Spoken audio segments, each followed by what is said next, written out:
여러분 안녕하세요. 이번 시간은 원제국 그 첫 번째 시간입니다.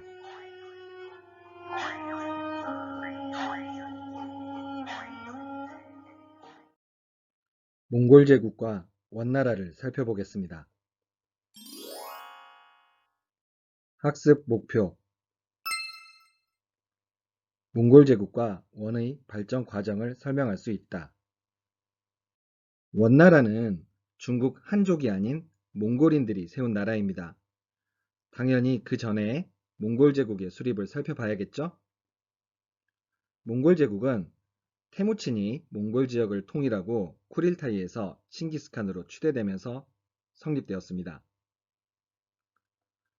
보르지긴 테무친은 이름이 철인 또는 대장장이라는 뜻을 가지고 있어요. 유목민들에게 그만큼 철이 중요했음을 알 수 있죠. 테무친은 굉장히 불우한 어린 시절을 보냈는데요. 어렸을 때 아버지가 타타르 부족에게 독살당하여 암살을 피해 다니면서 양고기와 우유 대신에 풀뿌리를 먹는 불우한 환경에서 자랐습니다. 어머니의 혹독한 교육을 받고 강하게 자랐는데요. 아버지의 의형제였던 케레이트족에게 병력을 지원받아 타타르족 등을 물리치고 세력을 확장한 다음에 몽골계 부족들을 통합했습니다. 테무치는 쿠릴타이에서 칭기스칸으로 추대되었는데요.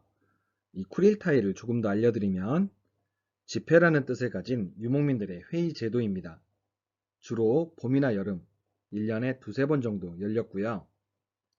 큰 강 주변이나 물과 목초지가 있는 장소에서 열렸습니다. 그 내용은 칸, 즉 황제의 후보자 선정 및 즉위를 결정했고요. 또 세계 각국으로의 원정계획 수립, 각종 법령 제정 등을 결정했습니다.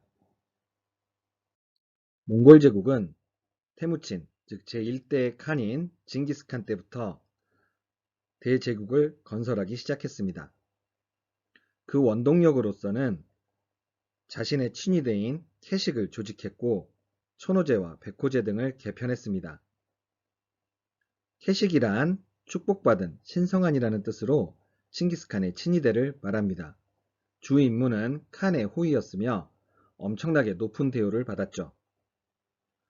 부대원은 암살부대 100명으로 시작해서 그 전성기에는 그 숫자가 10,000명까지 늘어났습니다. 백호제와 천호제를 설명해 드리면 여러분, 유목민족의 특징은 돌아다니는 것이잖아요.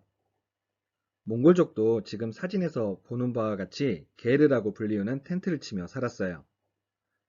항상 위험에 노출되어 있기 때문에 마을이 곧 군사 조직이라고 봐도 됩니다. 기본적으로 10개의 집을 하나로 묶었고 이것을 다시 10개로 묶으면 백호가 되죠. 그리하여 10호를 통솔하는 10호장, 백호를 통솔하는 백호장이 있었고요. 주로 전쟁에서 장군 역할을 담당하는 사람들은 천호장이었습니다. 그래서 공신들로 임명했죠. 그리고 천호장 중에서도 유력한 천호장을 만호장으로 임명했습니다. 징기스칸은 무려 95개의 천호를 두고 있었으니 거의 병력은 10만 명 정도라고 보시면 되겠죠. 이러한 군사적 기반을 바탕으로 호라즘 왕국, 서화 등을 정복해 나가면서 예케 몽골 울루스, 즉 우리말로는 대몽골 제국을 건설했습니다. 아래 지도를 보시면 칭기스칸이 정복한 영토예요. 어마어마하죠? 그리고 이 중에 약간 생소한 이름인 호라즘 왕국에 대해서 좀 설명해 주자면 셀주크 투르크에서 독립하여 건국한 왕조로서 현재의 이란, 아프가니스탄 지역을 차지하고 있었습니다.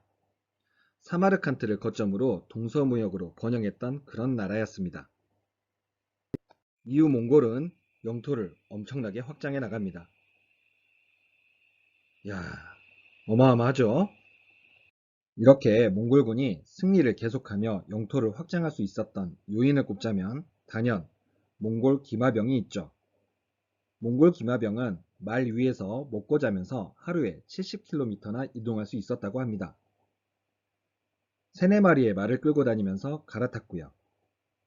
특히 말가죽으로 만든 갑옷은 몹시 가볍고 튼튼하기까지 해서 몽골군의 기동력을 한껏 업그레이드 시켜 주었습니다. 또 다른 승리 요인으로서는 솔직히 기마병으로 성벽을 올라탈 수는 없잖아요. 그래서 공성전을 위한 특수 제작한 투석기가 있어서 효과를 발휘했었고요. 특히 이들은 이슬람 상인을 굉장히 우대했었는데 이 상인으로서 여기저기를 다녔던 이슬람 상인들이 지리적인 정보를 제공해 줌으로써 전쟁에서 굉장히 유리함을 차지할 수 있었고요. 또한 엄격한 군율은 물론 병사 하나하나까지 전리품을 공동 분배하는 이 풍습 때문에 몽골군의 사기가 또 올라갈 수 있었죠. 칭기스칸이 죽고 난 다음에 영토는 자손들에 의해 분할 상속되었습니다. 유목민인 그들에게 땅이라는 개념은 단순한 재산에 불과했기 때문에 그냥 나누어서 상속했던 거죠. 그리고 특이한 점이 바로 후계자 선정인데요. 우리는 일반적으로 첫째 아들에게 후계자를 물려주는 방식이었는데 몽골은 특이하게 막내를 후계자로 삼았습니다. 다시 말해 막내가 아버지를 이어서 중앙을 통치하고 나머지에게 땅을 배분해주는 식이었죠. 징기스칸에게는 이렇게 4명의 아들이 있었습니다. 장남 주치는 유럽 원정 중에 아버지보다 먼저 죽었습니다. 그리고 막내인 툴루이에게 후계자 자리를 물려줘야 했는데 툴루이는 알코올 중독이라 후계자로 삼기에는 좀 시원치 않았고 결국 쿠릴타이에서는 셋째인 오고타이를 다음 칸으로 임명했죠. 제2대의 오고타이 칸 때는 금나라를 멸망시켰고 우리 고려도 공격했죠. 그리고 주치의 아들이자 오고타이의 조카인 바투는 유럽 원정을 계속하여 키예프 공국을 점령하고 주치울루스, 다른 말로는 킵차크 항국을 건설했죠. 바로 이렇게요. 키예프 공국은 동슬라브족이 세운 최초의 국가로 슬라브족과 바이킹족이 대다수를 차지했습니다. 수도가 키예프이며 현재의 우크라이나 지역이죠. 12세기에 여러 공국으로 분열되더니 13세기 몽골의 침입으로 쇠퇴하고 멸망했습니다. 3대 칸은 오고타이의 아들 귀이크 칸이었는데 일찍 죽었습니다.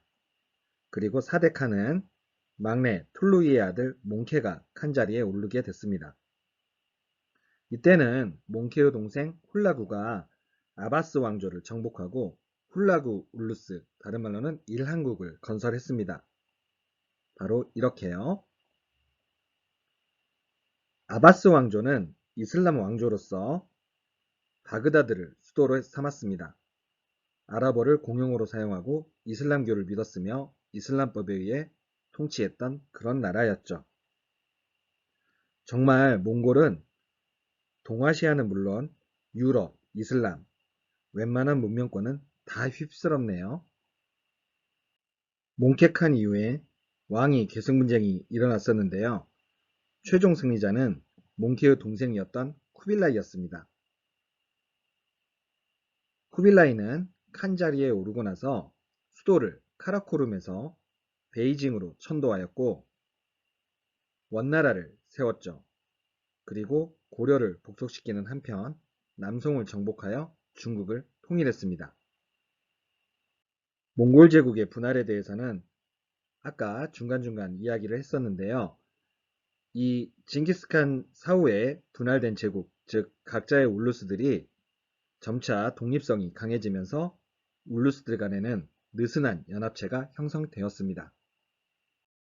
자, 이렇게 몽골 제국의 발전을 살펴봤고요. 이제 다시 중국으로 돌아와서 쿠빌라이 칸이 세운 원나라를 살펴보겠습니다. 아까도 말씀드렸듯이 원은 쿠빌라이 칸이 국호를 대원으로 바꾸고 도읍을 대도, 즉 베이징으로 정했습니다. 그리고 1279년 남송을 정복하면서 이민족으로서는 최초로 중국을 통일했습니다. 원이 중국을 통치하는 방식은 각 지방에 행성을 설치하고 다루가치라는 관리를 파견했습니다. 그리고 중국식 제도를 참고하여 관제와 행정조직을 정비했습니다. 조금 더 설명을 해드리자면 원나라는 중앙에서는 중서성, 추밀원, 어사대를 두었으며 지방은 이 중서성에서 지방으로 파견한 행중서성이라고 하는 것이 있었는데 이것을 줄여서 행성이라고 불렀습니다. 그리고 다루가치는 몽골어로 점령지라는 뜻의 다루가와 뭐뭐 하는 사람이라는 뜻의 치의 합성어로서 점령지를 직접 다스리는 사람을 말하고 있습니다. 무슨 치, 지금 이거는 우리나라도 영향을 받고 있죠. 뭐 예를 들면 벼슬아치, 장사치, 이게 다 몽골어의 영향을 받은 말입니다. 그리고 원나라는 대외 확장을 계속했는데요. 남쪽으로 계속 내려가 베트남과 미얀마를 공격했습니다. 하지만 베트남 원정은 실패했습니다. 바로 베트남 쩐 왕조의 명장 쩐응다오가 있었기 때문이었죠. 이분의 인지도는 우리나라로 따지자면 이순신 플러스 강감찬 정도 레벨을 가지고 있어요. 지금 밑에 글에서 쭉 봤듯이 몽골의 3차례 침입을 모두 막아내는데 성공했던 명장이었습니다. 그래서 베트남 사람들은요, 이때 세계 최강이었던 몽골을 막았고, 뭐 또 나중에 현대에 와서는 베트남 전쟁 때 미국을 막았잖아요. 그래서 최강대국을 2번이나 이겼다는 그런 자부심을 가지고 있는, 자부심이 대단히 강한 사람들이 바로 베트남 사람들이에요. 그리고 우리 고려도 끊임없이 항쟁을 하였으나 항전이 너무 길어졌고 무신 정권이 몰락하면서 결국 몽골에 항복하고 말았죠. 그리고 우리는 이때부터 원간섭기에 들어갔죠. 또한 일본에도 2차례나 원정을 갔습니다. 고려에게서 물자와 해군력을 지원받아 갔지만 태풍으로 인하여 배가 침몰하면서 실패했죠. 일본 사람들은 이때 태풍을 신의 바람이라는 뜻으로 가미카제라고 불렀죠. 이거 어디서 많이 들어보지 않았나요? 네, 제2차 세계대전 때 하와이를 습격한 자살폭격기 이름이 바로 가미카제죠. 바로 여기서 이름이 비롯되었습니다. 마지막으로 원나라의 쇠퇴와 멸망 과정을 살펴보겠습니다. 원나라 멸망의 원인은요, 쿠빌라이 칸 사후에 제2위 계승 문쟁이 지속되었고요. 황실 그리고 귀족의 사치가 심해졌으며 교초라고 불리우는 지폐를 남발함으로써 인플레이션, 즉 물가가 폭등되어 경제적으로 굉장히 혼란해졌습니다. 결국 한족이 중심이 된 백령교도가 일으킨 홍건적의 난이 발생했고요. 이 홍건적은 한때 몽골군에 쫓겨 고려까지 침범했었고 공민왕이 피신도 하고 그랬었을 거예요. 하지만 이렇게 중국 내에서 대규모의 반란이 발생했다는 것은 그만큼 원나라 지배층이 중국을 통제하지 못하고 있음을 보여주고 있죠. 결국 이 홍건적 출신이었던 주원장이란 사람이 명나라를 건국하고 몽골족을 북쪽으로 몰아내면서 원나라는 멸망하고 말았습니다. 이 시간은 여기까지 하겠습니다. 다음 시간에는 원대의 사회와 문화를 다루도록 하겠습니다. 여러분 고생하셨어요. 안녕.